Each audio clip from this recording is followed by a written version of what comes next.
नमस्तेऽस्तु महामाये श्रीपीठे सुरपूजिते शङ्खचक्रगदाहस्ते महालक्ष्मी नमोऽस्तुते। नमस्ते गरुडारूढे डोलासुरभयङ्करी सर्वपापहरे देवी महालक्ष्मी नमोऽस्तुते।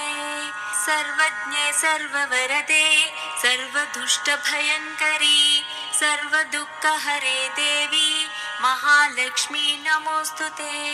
सिद्धिबुद्धिप्रदे देवी भुक्तिमुक्तिप्रदायिनी मन्त्रमूर्ति सदा देवी महालक्ष्मी नमोऽस्तुते। आद्यन्तरहिते देवी आदिशक्ति महेश्वरी योगज्ञे योगसम्भूते महालक्ष्मी नमोऽस्तुते। स्थूल सूक्ष्म महारौद्रे महालक्ष्मी महोदरे सर्वपापहरे देवी महालक्ष्मी नमोऽस्तुते।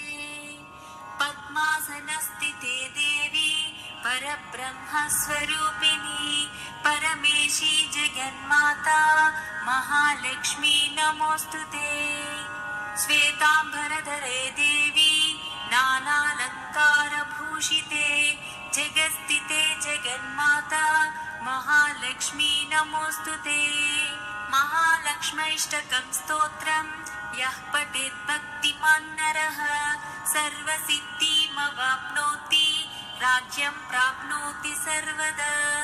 एककाले पठेत् नित्यं महापापविनाशनम् द्विकालं यः पठेत् नित्यं धनधान्यसमन्वितः त्रिकालं यः पठेत् नित्यं महाशत्रुविनाशनम् महालक्ष्मीर्भवेत् नित्यं प्रसन्नवरदा शुभ। नमस्तेऽस्तु महामाये श्रीपीठे सुरपूजिते शङ्खचक्रगदाहस्ते महालक्ष्मी नमोऽस्तुते। नमस्ते गरुडारूढे डोलासुरभयङ्करी सर्वपापहरे देवी महालक्ष्मी नमोऽस्तुते। सर्वज्ञे सर्ववरदे सर्वदुष्टभयङ्करी सर्वदुःखहरे देवी महालक्ष्मी नमोऽस्तुते।